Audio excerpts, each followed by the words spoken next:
Et cet objectif, j'aimerais qu'on m'explique en quoi ce qui vient de se produire a consisté à une victoire permettant la mise en œuvre de cet objectif. Non, c'est une décision absurde dans la mesure où elle ne pouvait que déboucher sur ce qui s'est produit. Et là, je vais en terminer sur cette intervention.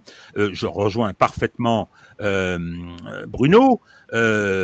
C'est un désastre pour les Israéliens.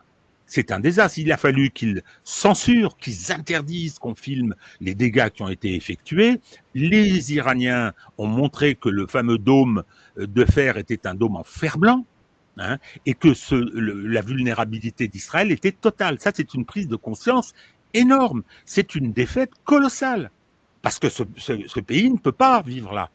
Un pays qui est génocidaire, un État paria, un État qui est en guerre avec tous ses voisins, s'il est en guerre avec tous ses voisins, alors il va dire c'est eux qui me font la guerre. C'est pas vrai.